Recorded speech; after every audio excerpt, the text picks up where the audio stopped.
The demands on our time during this pandemic seem to be increasing. And that is why I have a special guest with me today. And we are going to dig into some productivity tips to help you during the pandemic.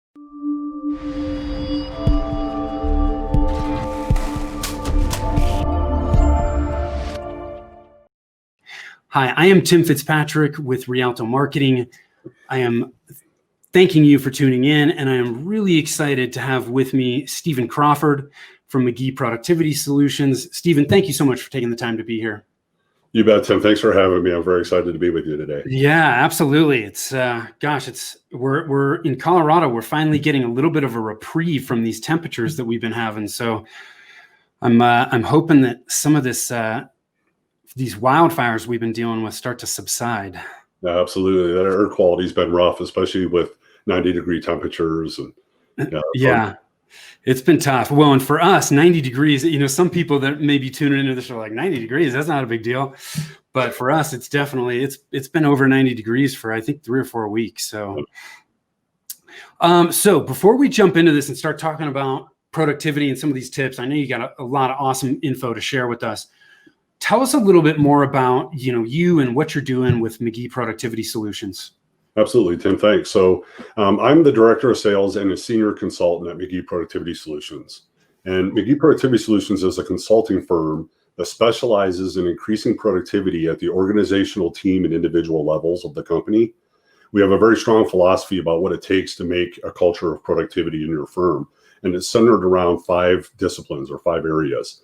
And they are alignment, accountability, workflow management, digital fluency, and well-being. And we believe that for organizations to truly be productive, they must have alignment across these 5 areas and have a focus on behavioral change along with internal paradigm shifts. And the work that we do supports that. We have consulting and change management programs, we have training programs, and we have coaching programs that fall within all 5 of those disciplines. Okay. I love it. Love it. So let's jump into it. So how is your work right now helping clients during these COVID times? Well, it's been really interesting. We didn't have to shift a whole lot at McGhee Productivity because all of our coaching and our training programs, we always offered optionally live on site or virtually. So everything obviously now is virtual. So yeah. It's shift that we don't have the travel and going out to the sites, but the work is still being done. And what's been really impactful, especially in these times with so many people now working from home or, working for a firm that has a blend of people working from home and from the office, right, is that personal productivity. Our Take Back Your Life program has been huge. That's a personal productivity program that helps people win back 2 hours a day of their time based on how they're managing their tasks and zero inbox. But most importantly in these days is how to manage those interruptions and those distractions. Yes. So you got new things now that you're home. And then, another program in our training program that's huge right now is our productivity and collaboration essentials with Microsoft Teams. There's a lot of firms out there who just suddenly, boom, they just threw Teams at people and said, hey, this is how we're going to operate. And it became the wild, wild west. People are creating channels and teams like crazy. And now it's overwhelming. It's another place that you're gathering all this information. So that program helps people learn how to have governance in there, a purpose and intended result around a team or a channel, how to have workflow in there, and it's how does that integrate with your base inside of Outlook and your calendar. So that's the biggest impact we're having on our clients right now is that productivity training as things are a little bit different as people are working from home. Yeah. And of course, still a lot of executive and one-on-one coaching as well. People are really leveraging the time right now to improve themselves in that way. Yeah, I know for a lot of us, for some of us, working from home, not much of a difference, but for a lot of people, it's a huge difference. And especially with, kids getting back into school, but, either being at home full time or part of the time, man, if you don't have a dedicated space to work, it can be really, really challenging. And there's a lot of interruptions. And even if you did have a dedicated place to work, like, I work from home when I'm not traveling all the time. We're a virtual company. So I'm used to working from home. But what was different for me was 2 of my kids got sent home from college last April. Right. I had to pause her business for a while. She's self-employed and it was a non-essential business. So suddenly I had my wife and 2 of my kids home all day while I was working. And my office used to be on the main floor right off of the kitchen. Well, now with everybody banging around in there, it didn't work. So I actually had to move my office up to the spare bedroom that you see me in here. Yeah. So it's not a sexy office anymore, but that's just another adjustment. Yeah. Even if you're used to working from home, there's other distractions that come up around you. And our Cultivating Wellbeing program focuses on that, tips for working from home and how to manage those interruptions. Yeah. Yeah. It's uncharted territory. That's for sure. What about tools? I know there's a lot of tools out there. What's an impactful tool people can use to improve their productivity? Well, most people are working inside of Microsoft Outlook already, or maybe some folks that are watching are in the G Suite. Yep. The most important thing is your calendar.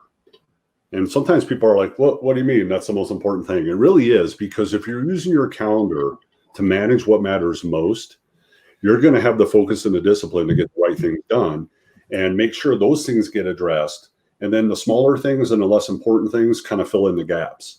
And it's a really important concept, especially now when you're trying to do more with less. Yes. Organizations, they furloughed people, they laid people off, and then the people that are remaining, they're saying work from home and do more with all these new distractions, right? Right. So if you're using your calendar to manage what matters most, that's going to be a huge tool for you. And then another tool that's really important is something that we train on that is, in my opinion, the best thing you can do for yourself when it comes to personal productivity.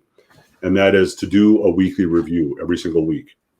So at the end of the week, I do mine on Friday afternoons.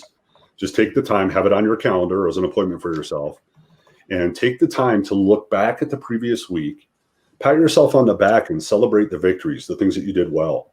But then look at the things that didn't go so well and learn from that. Yeah. Maybe you set out to complete a project that you didn't get done. Well, why? Did I allow too many interruptions? Did I not plan enough time? Was there an urgent type thing for work that came up that impacted it? If you're focusing on why, you can learn from that and use that information as you do the next part of the weekly review, which is planning your calendar for the next week. And you're looking forward to the next week, and you're looking at your goals and your projects and all the tasks that you have, and you're saying, what are the priorities for this week? And you're getting that time on your calendar. That's the key. So it's about time blocking on your calendar for the most important things you need to do. Absolutely right. Got it. Okay. I love it. Somebody told me a while back, if it's not on your calendar, it doesn't exist. That's right. That's how it is for me.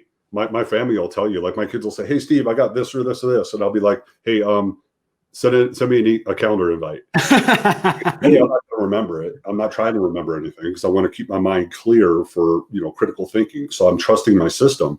Yeah. But my kids know, they've been trained. Hey, if I want dad's time for, something that it's important and I need to get, time on the calendar for that, send it to me, because then I can prioritize it and I can renegotiate other things on my calendar, move things around. But the beauty is I know what the priorities are, so I can keep those things, and maybe I'm saying no to something that's less important. Yeah. I love that. I love this for a few reasons. One, it's such a simple tool.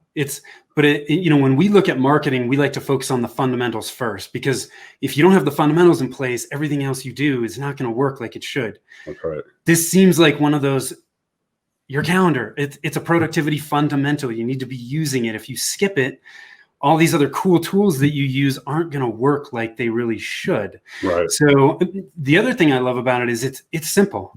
You're not overcomplicating it. This doesn't have to be difficult. Just use the tools you already have, right? Yeah, and who thought that a calendar can do so much? So it's not just about blocking your time and keep your time, but think about this. If at the end of the day, your calendar has integrity and it shows what you really did. Yes. And then tomorrow you have your plan on what you're going to do, and things change. So sometimes you're renegotiating stuff and so forth. And by the end of the week, your calendar is full with what you actually did and it has integrity. That is awesome data for you. You can go back and look at your calendar and say, where am I spending my time? Right. Am I getting enough time in sales? Am I getting enough time in, account management? And if you're falling behind on some of that, you're not telling yourself stories. You actually have data, and you can say, all right, well, I need to make sure I have more sales time on my calendar next week, because last few weeks I've been a little bit void on sales time. Yeah. Saying no to some of these meetings and some of these less important things. So as you're getting, as your calendar changes, right? If I time blocked something, and I got interrupted, I need to adjust that to reflect the time I actually spent. Absolutely. And what we would show you is, how you can actually color code things based on the type of work you do. So go back and do your weekly review. It's a quick snapshot. I can see a bunch of yellow. That means I was in a bunch of meetings. I can see a bunch of green. I know I had a lot of sales time. Red was doing my critical tasks. Yeah. Purple was delivering sessions for clients, and pink was travel. There's weeks I can go back for years, and you'll see every single week is complete on my calendar because I had integrity. So I can go back and look at data and say, well, what was I doing at the end of August, early September last year and the year before? Where was my time being spent? And how this year because of COVID, right? So, again, when I'm meeting with my leadership team and we're talking about strategy, I have real data to share. Not only my own, but I can look at my team's calendars too and see what their stuff was, which is really impactful when it comes to when we're sitting here looking at how we're doing towards our goals. Well, clearly we're spending the right amount of time, or we're not spending the right amount of time. Maybe we need to rethink some of these meetings that we have. Yeah, I got it. Well, so it sounds like too that you're recommending we're not tracking the nitty gritty details. It's higher level categories of tasks that we're focusing on, and that's what we're tracking in our calendar. Right. So on my calendar, for example, I will just have time blocked off for sales time, for example. Okay. So it's kind of generic on there and it's coded that way for color. But in my task list below, one of the things that we show you how to do in our training is all the sales tasks. So I'm just knocking out those sales tasks during that time. So my calendar's prioritizing sales time. And then I might have what we call SNA time, strategic next actions. And those are those other tasks that I have to do. So I have time blocked out for that. I might have a specific project that I'm working on. So, hey, work with Rialto on a marketing plan. Yeah. You gave me homework maybe, and I have time to work on that project on my calendar. So it could be as specific as you want it to be or as generic as you want it to be. But if it's a bunch of little tasks, make it generic so you don't have 900 things trying to squeeze into a half-hour spot on your calendar, right? Yeah. Just call it, project time or, strategic next action time or sales time. And then all your tasks will be listed and you can start marking those off during that time. Okay. Yep. I love it. So use your calendar, do a weekly review, look at what happened, make course corrections, and then plan for the next week. Yep. And you do that over and over and over again. And what you find out is you really learn a lot about your rhythm of business. You learn the stories you were telling yourself about what you're getting done, because now you're able to help prioritize. And you're also learning things like, why was some of that stuff not being done? If you learn week over week that you're being interrupted with 911 issues all the time, all right, well, let's start planning for that. Yeah. And you might look at me and say, well, Steve, the whole nature of a 911 is you don't know what's going to happen. True.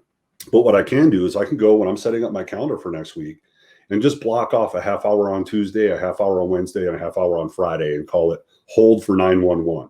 And then I fill in the rest of my calendar with what I expect to do. So here's the beauty thing. I come in on Tuesday morning and I'm getting ready to work on a project and one of those urgent issues comes up.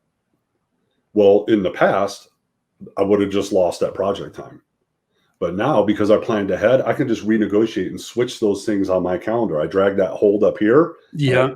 Project time down here. Boom, I didn't lose that time. I just renegotiated when in the day I'm going to do it.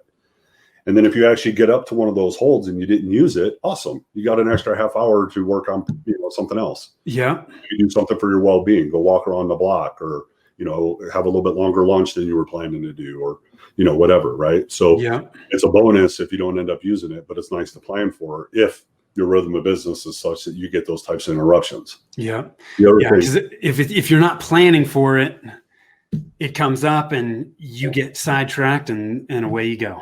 And we become very reactive, right? And then we allow that to be our story about why we're not getting stuff done during the day. So we're going home, after work and patting the kids on the head and opening up the laptop and doing more work. Yeah. Or we're staying at the office late, or if we're working from home, we're working all the way up until bedtime. Well, that's great that you have that kind of, gumption and dedication. The problem is you're not getting your work-life synergy. You're not spending that time with the family. You're not getting rest. You're not taking care of your well-being.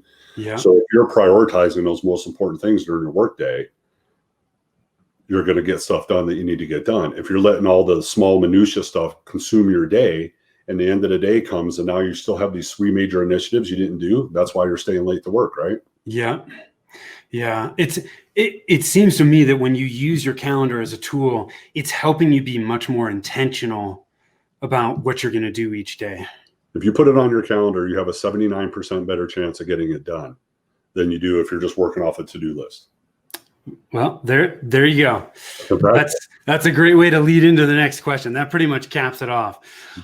So you guys at McGhee, you guys have a number of different programs. You obviously touched on some of these. What's your favorite one to deliver for clients and why? For me personally, everybody has their own favorites. I love the change management work. I love facilitating the training. My ultimate favorite is when I'm doing the one-on-ones, especially with executives.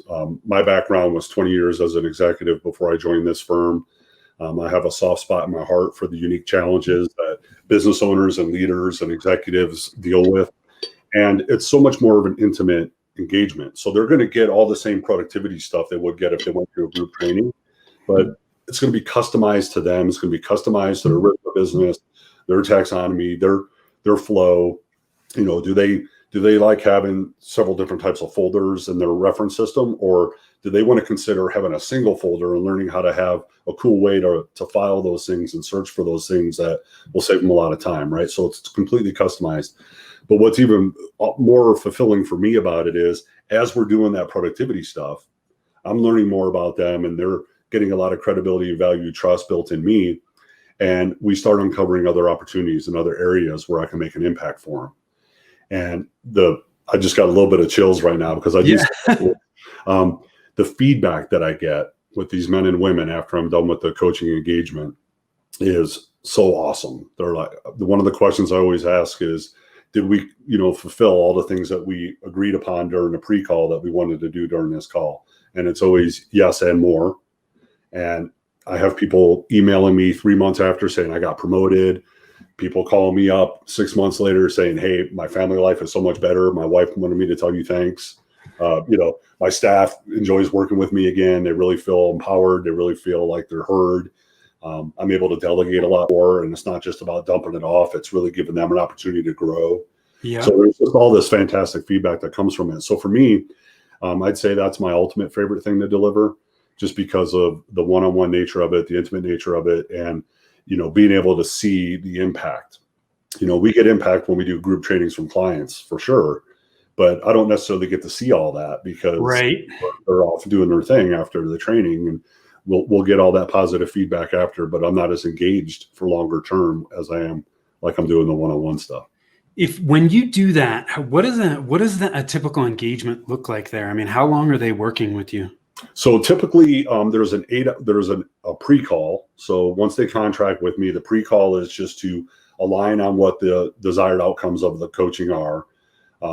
What are some of the things that they recognize already are areas for improvement or challenges that they have. If they want, we'll include 360 interviews with their boss, a peer, and one of their people in their charge. Some people want that, some don't. So that's all part of that done before the first session. And then the base coaching is 8 hours. Okay. So in the old days, I would fly out and spend that day with the person in their environment, because that's very useful as a coach to see how they're working, right? Yeah. Right now we're doing that virtually, so it wouldn't be a full 8-hour day virtually. That's just too much. So we break it up, into 2-hour sessions or something. Got it. Until that base part was done. Then after that base 8 hours is done, there's anywhere from 3 to 6 follow-up coaching calls, depending on the package that they choose, where we come back, we do some review on some stuff, and they're working on kind of homework that I gave them on the last call. And then at the end of this call, we'll set an agenda agreement on what's going to be the focus on the next call, and so on. Got it. So it could be a 6-month engagement. It could be a 3 months engagement. It just depends on how much you want to spread out those calls. Okay. Got it. Yeah. So it depends on their specific needs, and you can kind of cater that program to them. But it all starts with the concepts from the personal productivity. We want everybody to have that baseline. Yes. Winning back that 2 hours a day. And, relieving that stress and having that focus and that streamlined process in place. Yeah. And from there, it's so much easier to start making other positive changes. Yeah. So that first program is really hitting on what you guys see as the fundamentals for productivity. Right. Yeah. Got it. Okay, cool. Okay. So I got limited time. Where's the 20% of productivity that I can focus on that's going to give me that 80% of results, right? Where should most people focus? This is the classic, 80-20 rule, right? Right. So it's clear, and I made a little bit of reference to this earlier, is that you got to focus on the most important things. If you're spending your day with minutia and silly stuff and, things that aren't going to move you forward towards your goals, you're wasting a lot of time. Yeah. So if you have clarity on what your objectives are personally and professionally, and you have those goals in your system or written down somewhere where they're visible, that could be your North Star. When something comes across your desk and you're saying, am I going to say yes or no to this? You can ask yourself the question, is this going to move me forward towards one of these objectives that I have? And if the answer is yes, then you'll likely say yes to it and prioritize it and get time on your calendar. If the answer is no, you can say no to that thing altogether. You can delegate it to somebody else, or you can put it in a category that's like a someday maybe. It's not a priority. If I have some extra time, somewhere down the road, maybe I'll snag it and do it, but it's not a priority. And spending your time focusing on the right things and asking yourself that question, if it's going to move you forward, is going to make sure that you're getting 80% of the most important things done, right? Yeah. 20% of that time with that real planning and focus and aligning on what are the most important things. Yeah. So it's you got to understand where you're headed. And then from there, you can start to boil down to the most essential things that are going to help you get there. That's right. And if you don't have clarity on your goals, how do you know where you're going, right? Right. If you get into a cab and the driver says, where do you want to go? And you're like, I don't know. He's just going to drive. Right? So you're not doing anything productive. You're just driving around in circles. Yeah. You don't know where you want to go. How can you possibly get there, right? And yeah. the other thing I like to really stress for people is think about your time, okay? Your time and how valuable that is.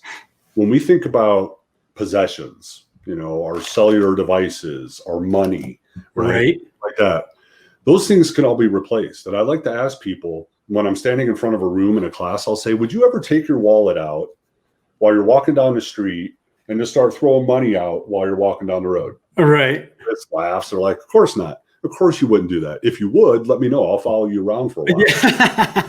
Yeah. But yet with our time, we do that all the time. We just waste time. And the sad thing about it is money and things can be replaced, but every second that goes by is gone forever. So why aren't we being more protective of our time and making sure that we're using our time for the most important things for us personally and professionally? And you hear me stressing that because that well-being is so important, that work-life synergy, right? We got to make sure the important stuff to us personally are getting as much attention as the important stuff to us professionally. Yeah. And when those priorities are identified and aligned, then you can focus on getting the right things done. And then you'll actually have capacity to be more and do more of the small stuff because you're so focused and aligned and getting so much of the right stuff done. Right. Yeah, man. God, I love that. That's a great analogy. So we need to protect our time, frankly, more than anything else. Absolutely. So I love it. Steven, you have dropped some serious value here. So I really appreciate it. Where can people learn more about you and McGhee Productivity? So certainly on our website, McGheePro.com. Okay. And I'm very engaged on LinkedIn. I put a lot of content on there, and I also love to engage in my connections content. I'm kind of a nerd. I just like to read a lot of stuff. So LinkedIn's a great place to reach me, or you can get me direct at steven.crawford@McGheePro.com. Okay. Reach out anytime. And, here's the thing. I love to network with people and just meet people and learn about their business and see where I can add value. Not necessarily just in the work that we do, but, are you trying to connect with somebody I can connect you with, right? Yeah. It's all about adding value. I never go into a networking call with the intention that I'm going to sell somebody a program. It's about learning about them learning about me, building a relationship, and then seeing if there's a way I can be of value in any way. Awesome. If you guys have gotten value from any of the stuff that we have been talking about, please reach out to Steven and McGhee Productivity Solutions. I know you will get a ton of help from them. They know what the hell they're doing. So please don't hesitate to reach out. Steven, I really appreciate you taking the time. I really appreciate you having me. This is fun, and it's great to see you again too. I feel like I kind of miss people that I used to see in person from time to time, and with all the COVID stuff, the video is the next best thing. So I appreciate you having me. Yes, it is. We're doing the best with what we got, right? Right on. So yeah, I love it. Well, listen, thank you so much for tuning in. Again, I am Tim Fitzpatrick with Rialto Marketing. If you want to gain clarity on where to focus your marketing efforts right now to get the best return, pop on over to our website at rialtomarketing.com. That's RIALTO marketing.com.